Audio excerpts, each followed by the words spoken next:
Hello, good afternoon to all. Myself is Amit Kumar, Senior Lecturer, Department of Mechanical Engineering, IMT College of Polytechnic, Greater Noida. Today we'll discuss about second law of thermodynamics. Firstly, before discuss the second law of thermodynamics, what is the drawback of the first law of thermodynamics and what is the drawback of zeroth law of thermodynamics? The first law of thermodynamics and zeroth law of thermodynamics, what is the drawbacks? Why is the picture in second law of thermodynamics? Second law picture में क्यों आया? First law का drawback क्या रहा? तो second law picture में first law जो था हमारा वो हमें tells about the energy conservation. वो हमको बताता है कि एनर्जी एक फॉर्म से दूसरे फॉर्म में कैसे कन्वर्ट हो रही है, उसके बारे में हमसे बात करता है फर्स्ट लॉ ऑफ थर्मोडायनामिक्स. और जीरोथ लॉ हमको बताता है टेम्परेचर मेजरमेंट के बारे में कि जितने भी बॉडी हमारी थर्मल इक्विलिब्रियम में है उनका टेम्परेचर क्या होगा. Thermal equilibrium means temperature of equality, मतलब टेम्परेचर जितनी भी बॉडी आपकी थर्मल इक्विलिब्रियम में होंगी उन सभी बॉडी का टेम्परेचर क्या होगा, हमारा बराबर होगा. ये चीज हमें बताई second zeroth law of thermodynamics. Next introduction. Second law of thermodynamics का इंट्रोडक्शन. सेकंड लॉ ने हमको बताया कि identify the direction of the process. Example, heat can only spontaneously transfer from hot object to cold object, not vice versa. मतलब second law हमारे लिए बोलता है is a directional law. Second law को हम बोलते हैं डायरेक्शनल लॉ. स्पॉन्टेनियस मींस हमको बता दे कि प्रोसेस का नेचर. स्पॉन्टेनियस का मींस क्या होता है? Nature of the process. Nature of the process हमारा रिवर्सिबल है, इरिवर्सिबल. तो सेकंड लॉ जो पिक्चर में हमारा आया था वो इसलिए आया था कि हमको उसने आइडेंटिफाई किया कि हमारा जो प्रोसेस हो रहा है वो हमारा रिवर्सिबल है या हमारा इरिवर्सिबल हो रहा है. ये हमको बताया सेकंड लॉ ने. ठीक है, इसको हम बोलते हैं सेकंड लॉ. तो second law is the quality of energy. High temperature energy source है high quality since easier to extract energy from it to deliver useful work. Means जो हीट हमारी हाई टेम्परेचर से हमारी ट्रांसफर हो रही है उसका कुछ अमाउंट क्या करते हैं हम उस यूजफुल वर्क में कन्वर्ट हो जाता है हमारा. ठीक है, इसको हम बोलते हैं सेकंड लॉ. तो सेकंड लॉ हमारा पिक्चर में क्यों आया कि उसने हमें नेचर ऑफ द प्रोसेस के बारे में बताया कि प्रोसेस हमारा किस तरह का हो रहा है. प्रोसेस मींस हमारा रिवर्सिबल है या हमारा इरिवर्सिबल है. नेक्स्ट, तो इसके बाद सेकंड लॉ के लिए use to introduce concept of reversible process और इरिवर्सिबल प्रोसेस. तो ये हमको किसने बताया? सेकंड लॉ थर्मोडायनामिक्स में. Determine the theoretical performance limit of engineering system. Example, a Carnot engine is theoretically is most efficient heat engine. जो Carnot engine होता है वो थ्योरेटिकली हमारा जो वर्क करता है एज ए हीट इंजन की तरह काम करता है. मतलब हीट इंजन जो हमारा बेस्ड होता है वो कार्नोट साइकिल पे बेस्ड होता है. ठीक है, इसी के बारे में this is the practical engine और इसी के बारे में हमको स्टडी करनी पड़ती है. अब सेकंड लॉ के लिए हमें जो दो स्टेटमेंट दिए थे, दो स्टेटमेंट थे. एक था हमारा केल्विन प्लैंक स्टेटमेंट और एक था हमारा क्लॉसियस स्टेटमेंट. केल्विन ने हमारा बोला था केल्विन प्लैंक स्टेटमेंट. अब केल्विन प्लैंक स्टेटमेंट ने हमारा सेकंड लॉ ऑफ थर्मोडायनामिक्स के दो स्टेटमेंट थे. एक था केल्विन प्लैंक, एक तो केल्विन ने दिया था और एक दिया था क्लॉसियस ने. तो what is the Kelvin Planck statement? तो केल्विन प्लैंक स्टेटमेंट क्या होता है कि it is a impossible device to develop it is impossible to develop a device operating on a cycle. The work is continuously or produce a mechanical work in the surrounding only single its reservoir. मतलब किस पे? Single reservoir पे. मतलब जितना energy मैं उसको दूंगा, जितना हीट मैंने उसको दी, वो पूरा का पूरा हीट को किस में कन्वर्ट कर रहा है? वर्क में कन्वर्ट कर देगा. ये ऐसा पॉसिबल नहीं है. क्यों? अगर ऐसा पॉसिबल हो जाएगा तो भी मशीन हमारी होगी उसकी इफिशियंसी 100% आ जाएगी. तो इफिशियंसी का फॉर्मूला, जनरल फॉर्मूला सबने पढ़ा है कि आउटपुट अपॉन इनपुट. अब मैं उसको दे रहा हूँ हीट, उसको वर्क में कन्वर्ट कर रहा है. सपोज दैट मैंने उसको 100 किलो जूल की हीट दी, उसने 100 किलो जूल ही वर्क में कन्वर्ट कर दिया उस हीट को. तो इफिशियंसी क्या हुआ? Output upon input. अब एनर्जी बैलेंस इक्वेशन में लगाऊं, energy in is equal to energy out. तो इनपुट कितना है, क्यों आ रहा है, बाहर कितना जा रहा है, डब्ल्यू मेरा जा रहा है. तो इफिशियंसी क्या हो जाएगी? 100%. तो ऐसा मशीन आइडियली पॉसिबल है, बट इन प्रैक्टिकल केस ऐसी मशीन बनानी पॉसिबल नहीं है जिसकी इफिशिएंसी 100% हो। दैट मींस जितना मैं उसको इनपुट दूं मेरा पूरा का पूरा उसको आउटपुट में कन्वर्ट कर दे। ठीक है, दैट इज कॉल्ड द, इसको हम बोलते हैं, अगर किसी मशीन की इफिशिएंसी 100% आती है तो उसको मैं बोलता हूँ PMM2, जो कि हमारा पॉसिबल नहीं है। अब देखिएगा, this is the heat engine.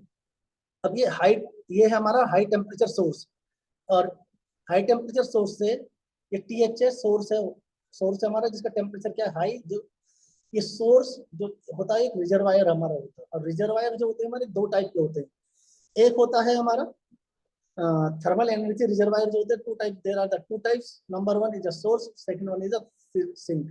Source is high temperature, sink is the lower temperature. अब जनरली आपको पता है जो सोर्स से हीट, हाई टेम्परेचर से हीट जो ट्रांसफर होती है वो लो टेम्परेचर बॉडी की तरफ होती है। तो इस सोर्स से कुछ हीट आएगी हमारी, जो QH हमारी आ रही है, QH हाई टेम्परेचर सोर्स से जो हीट आ रही है वो इस इंजन ने क्या कर लिया, उसको एब्जॉर्ब कर लिया। एब्जॉर्ब करने के बाद जितने हीट आए उसने उस पूरा का पूरा किसमें कर दिया, वर्क में कन्वर्ट कर दिया। अब इफिशियंसी अगर आप निकालोगे तो आउटपुट अपॉन इनपुट W, अगर एनर्जी बैलेंस इक्वेशन आपने लगाई तो W नेट इक्वल टू क्या है आपका QH, but input equal to output, energy in equal to energy out, तो QH equal to W net. तो इफिशियंसी क्या हो जाएगा, W नेट अपॉन QH, और QH W नेट के बराबर है। तो इफिशियंसी आ गई है आपकी 100%, पर ऐसा तो पॉसिबल नहीं है। तो इसको पॉसिबल करने के लिए, क्योंकि जो हीट यहाँ पर आ रही होगी वो कुछ ना कुछ हीट रिजेक्शन जरूर हो रहा होगा, क्योंकि अगर रिजेक्ट नहीं होगा तो पूरी की पूरी हीट को वर्क में कन्वर्ट कर देगा, जो आपका इम्पॉसिबल है। तो जो हीट रिजेक्ट हो रही होगी अब वो कहाँ जा रही होगी, तो हमने क्या करा, हमारा पिक्चर में आया हीट इंजन। तो हीट इंजन पे हमने एक डिवाइस मैंने लगाया, एक मशीन मैंने लगाई हीट इंजन। तो मैंने देखा कि जितनी हीट मेरी आ रही थी उसमें से कुछ हीट तो हीट इंजन ने क्या करा, वर्क में कन्वर्ट कर दिया। कुछ हीट को क्या करते हैं, रिजेक्ट कर दिया, जो सिंक पर आपका चली जाती है। तो ये एक साइकिल पर वर्क करता है। जो हीट रिजेक्शन आएगा वो फिर साइकिल के थ्रू साइकिल पर वर्क करता है, तो वो सोर्स पे जाती है, सोर्स से हीट इंजन पे, फिर नेटवर्क मिलता है, तो फिर रिजेक्शन हमारा वहां चल रही है। यही प्रोसेस आपका क्या है, चलता रहता है। अब होता क्या है, जब हीट इंजन पिक्चर में आया तो हीट इंजन क्या करता है कि हीट को वर्क में कन्वर्ट करता है, और जो रिमेनिंग हीट होती है उसको रिजेक्ट कर देता है सिंक की तरफ। ठीक है, तो वही लिखा हुआ है एक प्रोसेस क्या, define a heat engine, a device that converts heat into work while operating on a cycle. जो हीट इंजन होता है वो हीट को वर्क में कन्वर्ट करेगा, और किस पे ऑपरेट करता है, एक साइकिल पे ऑपरेट करता है। ठीक है, मतलब जो हीट हमारी, हीट को वर्क में कन्वर्ट करने के बाद जो 100 किलो जूल की हीट सोर्स से जो आ रही होगी, तो हीट इंजन एब्जॉर्ब करी होगी, उसने सपोज दैट माना कि 60 किलो जूल उसने वर्क में कन्वर्ट कर दिया। बाकी जो 40 किलो जूल हीट आपकी बची वो क्या हो गई, वो रिजेक्ट हो गई, किसके पास चली गई, सिंक के पास चली गई। तो दो रिजर्वायर होते हैं हमारे, this the high temperature source reservoir जिसको हम सोर्स बोलते हैं, लो टेम्परेचर रिजर्वायर जिसको हम बोलते हैं सिंक बोलते हैं। और हाई टेम्परेचर जो क्या होता है, ये हीट को रिजेक्ट करता है टू द सिस्टम को, बट ये सिंक जो होता है ये हीट एब्जॉर्ब करता है फ्रॉम द हीट इंजन।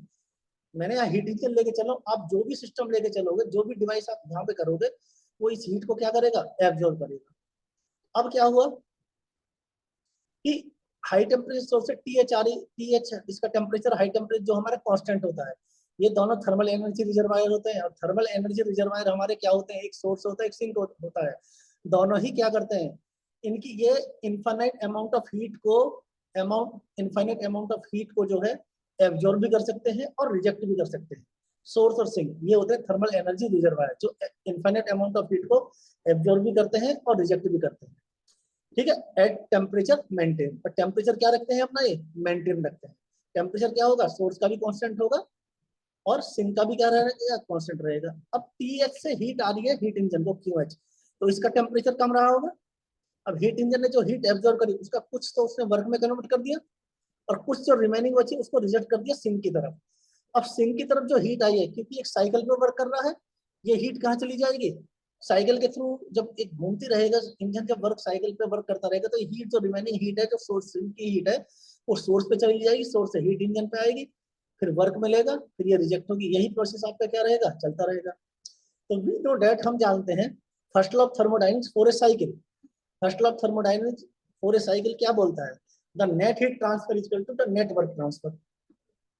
तो W नेट इक्वल टू किसके हो जाएगा, नेट हीट के बराबर हो जाएगा। नेट हीट क्या है, जितना जो सिस्टम क्या है मेरा हीट इंजन, जो इसके अंदर आ रही होगी मैं उसको पॉजिटिव लूंगा, जो इससे बाहर जा रही होगी मैं उसको क्या लूंगा, नेगेटिव लूंगा। तो W net equal to net work equal to net heat, तो डब्ल्यू नेट इजकल टू क्या हो जाएगा, Q H minus Q L. अब ये लिखा हुआ है Q equal to zero for a cycle by कि delta U, that means change in internal energy by zero in for a cycle. By क्यों, क्योंकि फॉर ए साइकिल के लिए, थर्मोडायनेमिक साइकिल के लिए के इनिशियल और फाइनल पॉइंट क्या होते हैं हमारे, सेम होते हैं हमारे। इनिशियल और फाइनल पॉइंट क्या होते हैं हमारे, सेम होते हैं। तो डी यू का मतलब क्या हो जाएगा, U two minus U one. अगर प्रोसेस हमारा 1 से 2 हो रहा है, इनिशियल पॉइंट मेरा 1 है, फाइनल पॉइंट मेरा 2 है, तो डी यू का मतलब क्या हो जाएगा, U two minus U one. But मैंने बोला कि फोर ए साइकिल के लिए जो आपका एनर्जी होती है, आपका जो प्रॉपर्टी होती है, वो इधर पॉइंट फंक्शन होती है, और उनके इनिशियल और फाइनल पॉइंट क्या होते हैं हमारे, सेम होते हैं फोर ए साइकिल के लिए। और साइकिल के लिए सेम था, U two equal to U one के बराबर हो जाएगा, तो डेल्टा यू क्या हो जाएगा मेरा, जीरो हो जाएगा। तो वही फर्स्ट लॉ ऑफ थर्मोडायनामिक्स क्या होता है, D dash Q equal to D U plus D dash W. तो डी डैश क्यू क्या है, net heat transfer, D U क्या है, चेंज इन इंटरनल एनर्जी, और डी डैश डब्ल्यू क्या है, नेटवर्क ट्रांसफर। तो डी यू तो जीरो हो गया, तो डब्ल्यू नेट किसके बराबर, नेट हीट के बराबर हो गया। नेट हीट क्या होगी आपका, Q H minus Q L हो गई। तो इफिशियंसी क्या होगी आपकी, output upon input, output upon input हो गई। तो आउटपुट क्या है इसका, मतलब आउटपुट अपॉन इनपुट, आउटपुट क्या है, W net divided by the heat supplied. ठीक है, तो Q H upon W net upon क्या हो जाएगा, क्यू एच हो जाएगा, मतलब heat supplied, input upon output, output क्या है डब्ल्यू नेट, और इनपुट क्या है आपका हीट इंजन में, क्यू एच है। तो डब्ल्यू नेट किसके बराबर है, Q H minus Q L divided by Q H. तो अब Q H minus Q L divide Q H सबके बटे में है, तो इसको मैं अलग अलग करके लिखूं, तो Q H divided by Q H minus Q L by Q H. तो क्यू एच से क्यू एच कैंसिल आउट, क्या बचा, 1 minus Q L by Q H. This is the efficiency of the thermal efficiency of the heat engine. तो heat engine picture में क्यों आया, heat engine picture में इसलिए आया कि जो सिंगल केल्विन ने बोला था, it is impossible to develop a device the work is continuously only single fixed reservoir. मतलब ऐसी मशीन बनानी पॉसिबल नहीं है कि जितना मैं उसे इनपुट दूं मेरा पूरा का पूरा आउटपुट में कन्वर्ट कर दे। ठीक है, वो इम्पॉसिबल है। तो इसको पॉसिबल कराने बनाने के लिए हीट इंजन पिक्चर में आया। जब मैं हीट इंजन लाया तो जितनी हीट को वो वर्क में कन्वर्ट कर रहा था, कुछ अमाउंट ऑफ हीट उसने क्या कर दिया, रिजेक्ट कर दिया टू द सिंक। ठीक है, next Clausius statement, second law state, जो दूसरा स्टेटमेंट था वो क्लोसियस ने दिया था। अब क्लोसियस ने बोला था it is impossible to develop a device operating on a cycle, the transfer of heat, low temperature body to high temperature body, low temperature body to high temperature body without any external input. That means we know that about, हम सभी जानते हैं कि heat जो transfer होती है वो high temperature body to low temperature body है। लेकिन क्या ऐसा पॉसिबल है कि low temperature to high temperature body heat आपका ट्रांसफर हो जाए, ऐसा इम्पॉसिबल है। लेकिन हाई लो टेम्परेचर से हाई टेम्परेचर मुझे हीट को ट्रांसफर कराना हो, तो विदाउट एनी एक्सटर्नल इनपुट मुझे इसको बाहर से कुछ देना पड़ेगा, कुछ एक्स्ट्रा एनर्जी इसको मुझे देनी पड़ेगी। ठीक है, तभी ये पॉसिबल हो पाएगा। जैसे फॉर एग्जांपल आपका घरों में आप देखते हो पंप होता है आपका, अब सबमर्सिबल होता है, पंप चलाते हो तो पानी नीचे से ऊपर जाता है, क्योंकि मैं उसको कुछ एक्स्ट्रा एनर्जी देता हूँ, एक्स्ट्रा एनर्जी मैं उसको देता हूँ। ठीक है, जिससे मेरा वाटर नीचे से ऊपर की तरफ मेरा जाता है। जब तक मैं उसको बाहर से एक्स्ट्रा कुछ दूंगा नहीं, एक्स्ट्रा एनर्जी नहीं दूंगा, एक्स्ट्रा एनर्जी नहीं दूंगा, तब तक हीट आपका low temperature body to high temperature body नहीं हो सकती। तो इसलिए इसने बोला था it is impossible to develop a device operating on a cycle the transfer of heat low temperature body to high temperature body without any external input. मतलब ऐसा डिवाइस बनाना पॉसिबल नहीं है कि मैं बिना एक्सटर्नल इनपुट दिए हुए मैं हीट को लो से हाई की तरफ ट्रांसफर करा दूं। अगर मुझे लो से हाई की तरफ ट्रांसफर कराना है तो मुझे बाहर से कुछ एक्स्ट्रा एनर्जी देनी पड़ेगी उसको। बाकी सब हम जानते हैं कि जनरली जो हीट जो ट्रांसफर होती है high temperature body to low temperature body होती है। ठीक है, ये होता है केल्विन केल्विन क्लॉसियस स्टेटमेंट। अब इसको पॉसिबल बनाने के लिए, इसको पॉसिबल बनाने के लिए मैंने क्या करा, मैं ऐसे ही बैठा हुआ था तो मेरे फ्रेंड का फोन आया, मैंने उससे डिस्कस किया किसी चीज का, तो उसने मुझे बताया अरे यार तू रेफ्रिजरेटर या हीट पंप यूज क्यों नहीं करता है। जैसे मैंने हीट पंप यूज किया, अब आपको पता है कि हीट पंप ये ऊपर क्या होता है, ये सोर्स है, ये नीचे सिंक होता है। अब हुआ क्या अब जो हीट पंप है, हीट पंप जो होता है आपका, इसको क्या करा मैंने, अभी जो टीएच है, जनरली आपको पता है हीट यहाँ से यहाँ ट्रांसफर होगी, हाई टेम्परेचर से लो टेम्परेचर की तरफ ट्रांसफर होगी, लेकिन इसने बोला कि लो टेम्परेचर से हाई टेम्परेचर ट्रांसफर होगी। ठीक है, अब जब हीट हाई टेम्परेचर से लोअर टेम्परेचर की तरफ आएगी तो टीएच कम हो जाएगा, इसका टीएल की वैल्यू बढ़ना स्टार्ट होगी। लेकिन मुझे रखना क्या है, सोर्स और सिंक का टेम्परेचर क्या होना चाहिए, मेरा कांस्टेंट मेंटेन होना चाहिए। तो मैंने क्या करा, इसको बाहर से कुछ एनर्जी दी, बाहर से मैंने इसको कुछ वर्क इनपुट दिया, कुछ मैंने इसको एनर्जी दी। जैसे ही मैंने इसको एनर्जी दी तो इससे क्या हुआ, यहाँ से एनर्जी क्यूएल थी जो इसमें हीट पंप में आ रही थी, लेकिन ये एनर्जी इतनी सफिशिएंट नहीं थी कि फ्लो को यहाँ पे सोर्स के पास पहुंचा दे। तो मैंने क्या करा, इसको बाहर से कुछ मैंने इसको एनर्जी दी। तो बाहर से जब एनर्जी दी तो ये क्यूएल और प्लस जो एनर्जी दी, ये दोनों ने मिलकर क्या करा, इस लो टेम्परेचर की हीट को हाई टेम्परेचर की तरफ क्या करा दिया, ट्रांसफर करा दिया। अब ये जो हीट पंप होता है ये करता है हाई टेम्परेचर को मेंटेन। और हाई टेम्परेचर को मेंटेन क्यों करता है, वो इसलिए हाई टेम्परेचर को मेंटेन करता है क्योंकि अगर मैं विंटर की बात करूं, अगर मैं सर्दियों की बात करूं, तो सर्दियों के दिनों में आप क्या होता है कि जो सराउंडिंग है उसका टेम्परेचर क्या होता है, कम होता है as compare to room temperature, room का टेम्परेचर ज्यादा होता है। हम सब जानते हैं, वी नो डेट अबाउट कि हीट हीट जो ट्रांसफर होती है high temperature body to low temperature होती है। अगर रूम का टेम्परेचर ज्यादा है, सराउंडिंग का टेम्परेचर कम है इन विंटर, तो हीट कैसे ट्रांसफर होगी, रूम से सराउंडिंग की तरफ ट्रांसफर होगी। तो रूम से सराउंडिंग की तरफ ट्रांसफर होगी तो रूम का टेम्परेचर कम हो जाएगा, सराउंडिंग का टेम्परेचर बढ़ेगा। आप रूम में बैठे हुए हो, आप आपकी बॉडी क्या करेगी, अनकंफर्ट फील करेगी। तो अपनी बॉडी को कंफर्ट फील कराने के लिए आप सर्दियों के दिनों में क्या चलाते हो, ब्लोवर या हीटर चलाते हो रूम के अंदर। क्यों चलाते हो, कि जो रूम का टेम्परेचर हाई टेम्परेचर था, जो रूम का हाई टेम्परेचर उसको मेंटेन कर सके। तो उसी को मैंने बोला heat pump. Heat pump not a heat pump, this is a boiler, sorry sorry for that, heat pump this is the आपका हो गया, क्या बोलते हैं उसका, heat pump like a blower heater, ये हो गया। तो ये किसको कर रहा है, हाई टेम्परेचर को मेंटेन कर रहा है। ठीक है, किसको करेगा, हाई टेम्परेचर को मेंटेन करेगा। अब दूसरा एक होता है रेफ्रिजरेटर। अब रेफ्रिजरेटर जो होता है वो जो होता है आपका, वो करता है लो टेम्परेचर को मेंटेन। किसको करेगा, लो टेम्परेचर को मेंटेन। रेफ्रिजरेटर, रेफ्रिजरेटर का मतलब घर में जो फ्रिज है उसका मतलब नहीं है। रेफ्रिजरेटर का मतलब क्या होता है, एक ऐसा प्रोसेस डिवाइस होता है जो लो टेम्परेचर को मेंटेन करेगा एज कम्पेयर टू सराउंडिंग। मतलब जो भी सराउंडिंग का टेम्परेचर होगा उससे कम टेम्परेचर को मेंटेन करेगा। कौन करेगा, रेफ्रिजरेटर। और हीट पंप जो भी सराउंडिंग का टेम्परेचर होगा उससे ज्यादा टेम्परेचर को मेंटेन करेगा। तो रेफ्रिजरेटर क्या करेगा, लो टेम्परेचर को मेंटेन करता है एज कम्पेयर टू सराउंडिंग। जैसे गर्मियों के दिनों की मैं बात करूं, as a summer, in a summer, summer में क्या होगा, समर में सबको पता है कि सराउंडिंग का टेम्परेचर ज्यादा होता है गर्मियों के दिनों में, और जहां रूम में आप बैठे हो वहां आपको कम टेम्परेचर फील होता है। तो हीट कैसे ट्रांसफर होगी, सराउंडिंग से रूम की तरफ होगी, तो रूम का टेम्परेचर क्या होगा, बढ़ेगा। जब रूम का टेम्परेचर बढ़ेगा, होगा क्या, आपकी बॉडी अनकंफर्ट फील करेगी। तो अपनी बॉडी को कंफर्ट फील कराने के लिए हम क्या करेंगे, हम रूम में क्या चलाते हैं, हम कूलर चलाते हैं, हम एसी चलाते हैं। ठीक है, यही तो हम चलाते हैं भाई, कूलर और एसी तो हम चला क्यों, जो उस लो टेम्परेचर को मेंटेन कर ले। अगर रूम का टेम्परेचर बढ़ गया है, उसको भी तो मेंटेन करना है, उसको मेंटेन करने के लिए, मेंटेन करना है, उसको कम टेम्परेचर करना है, तो मैं क्या चलाऊंगा, मैं एसी चलाता हूँ रूम के अंदर, जिससे मेरा लो टेम्परेचर क्या रहे, मेरा मेंटेन रहे।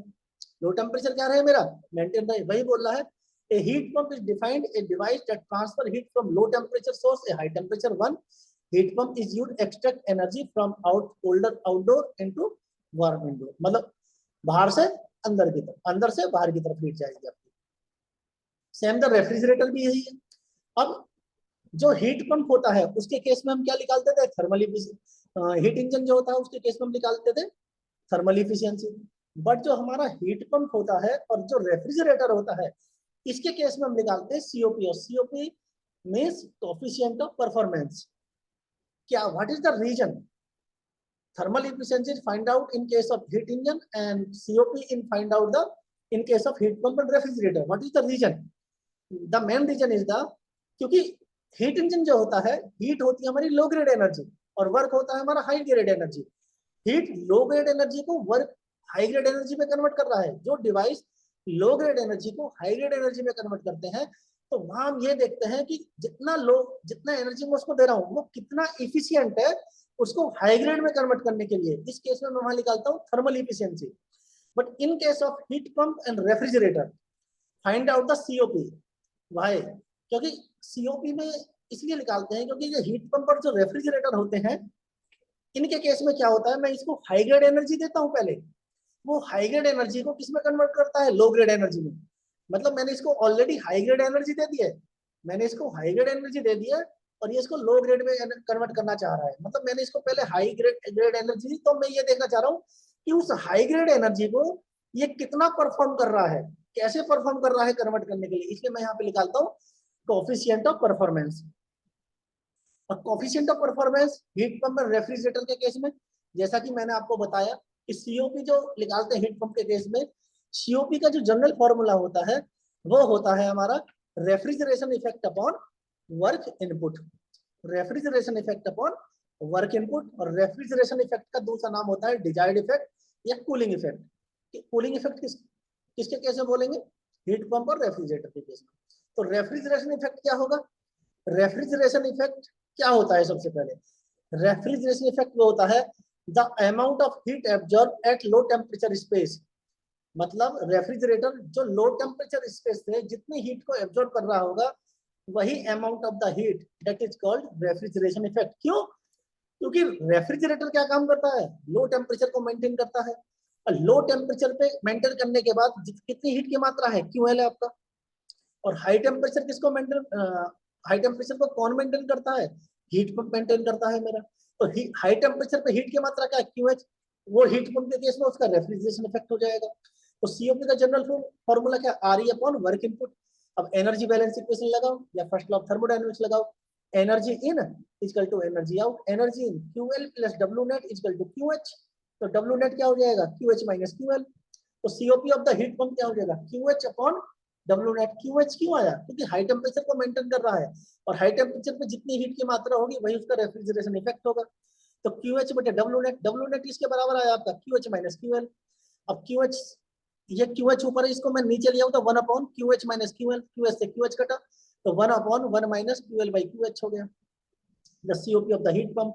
Similarly COP of the refrigerator, refrigeration effect upon the work input, same formula है।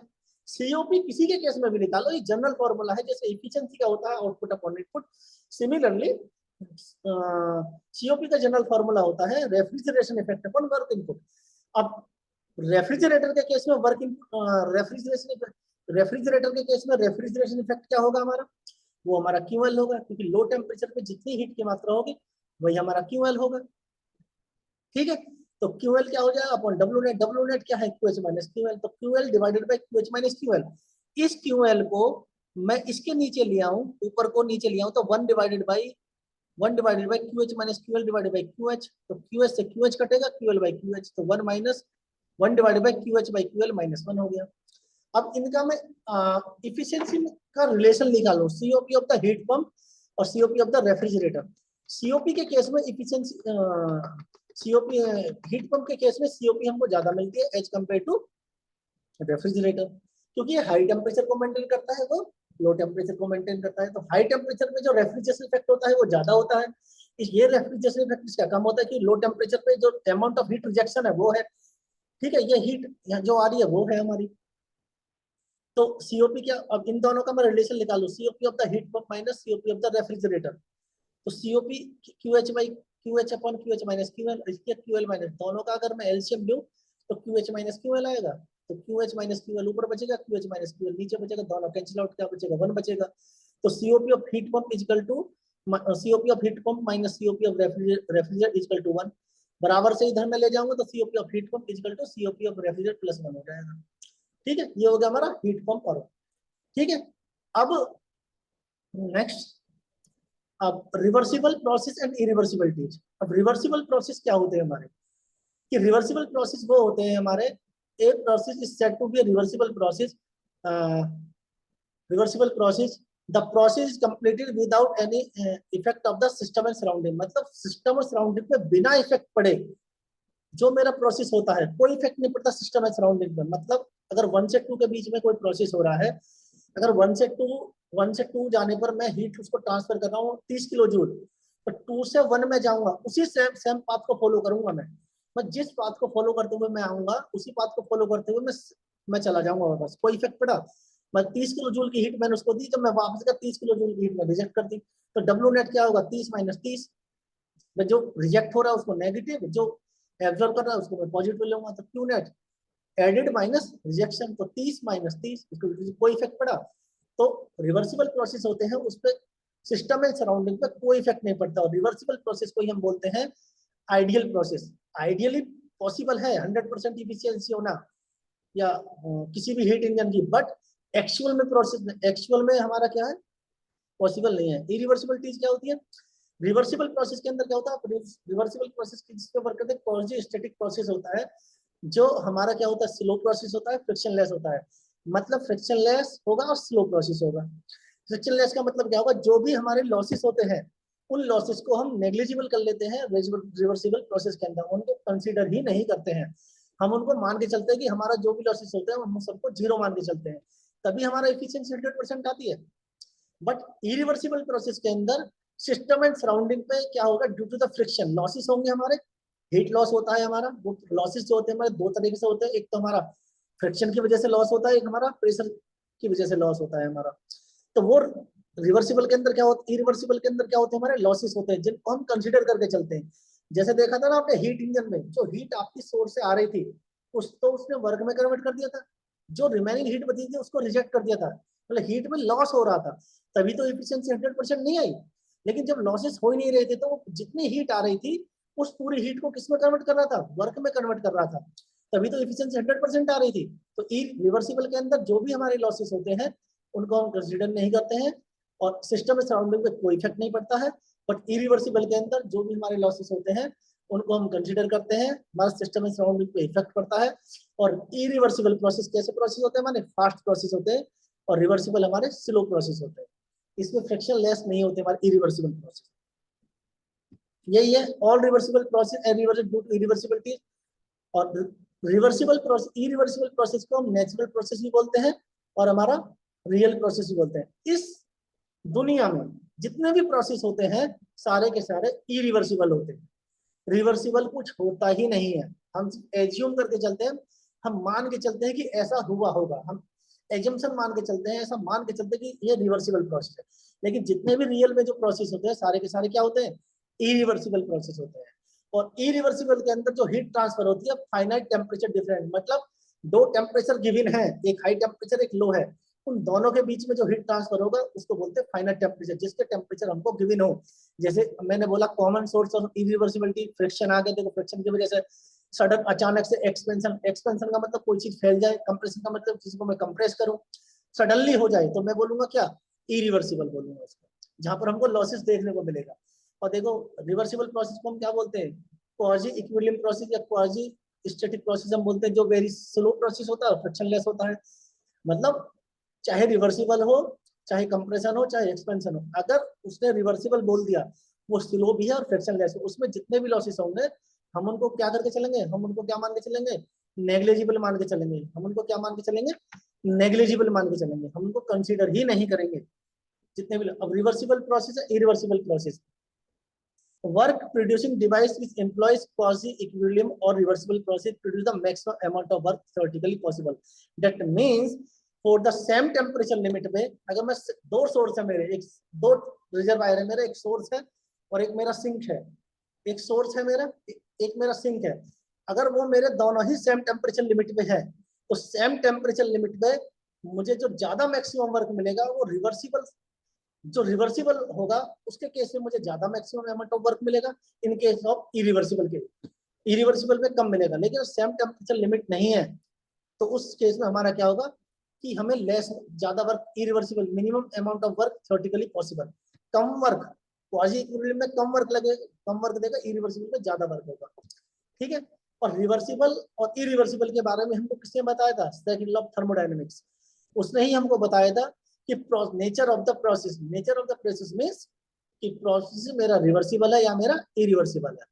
और रिवर्सिबल इरिवर्सिबल के लिए हम आगे नेक्स्ट लेक्चर में डिस्कस करेंगे कार्नोट साइकिल और आपका क्लॉसियस इनइक्वालिटी। वही हमको बताती है क्लॉसियस इक्वालिटी कि मेरा प्रोसेस रिवर्सिबल है या मेरा इरिवर्सिबल है या मेरा इम्पॉसिबल है। ठीक है, one of the most common ideal cycle. Second law जो हीट इंजन होता है वो जो वर्क करता है वो कार्नोट साइकिल पे करता है। इसको जो डिस्कवर किया 1824 में साइंटिस्ट थे कार्नोट, उन्होंने इसको डिस्कवर किया था और उन्होंने बताया इसमें 4 प्रोसेस होते हैं। मैं आपकी नॉलेज के लिए बता देता हूँ, 4 प्रोसेस कार्नोट साइकिल के अंदर होते हैं। इसको हम थियोरेटिकल साइकिल भी बोलते हैं। 4 प्रोसेस होते हैं, 1 से 2। एक reversible isothermal expansion, reversible adiabatic expansion, reversible isothermal compression और रिवर्सिबल एडियाबैटिक कंप्रेशन। ये 4 प्रोसेस होते हैं और जो वर्क करता है हमारा किस पे, कार्नोट साइकिल। जो वर्क करती है हमारी हीट इंजन, जो वर्क करेगा कार्नोट साइकिल पे। रिवर्स कार्नोट साइकिल जो वर्क करती है हमारी, वो करती है हीट पंप एंड रेफ्रिजरेटर पे। ठीक है, उनके केस में हम क्या निकालते हैं, आरएसी में हम उनके बारे में पढ़ेंगे और वहां पर हम निकालते हैं सीओपी। और जो वर्क आउटपुट डिवाइस होते हैं उस केस में क्या निकालते थे हम, इफिशिएंसी। जो वर्क इनपुट डिवाइस होते हैं उस केस में हम क्या निकालते हैं, कोएफिशिएंट ऑफ परफॉर्मेंस। और इफिशिएंसी और सीओपी में क्या डिफरेंस है, सीओपी और इफिशिएंसी, इफिशिएंसी हमेशा लेस देन 1 होती है और सीओपी हमेशा ग्रेटर देन 1 होती है। अगर मैं इनके डिफरेंस की बात करूं, COP refrigeration effect upon work input और efficiency net work divided by heat supplied होती है। ठीक है, हाँ, नेक्स्ट, थैंक यू।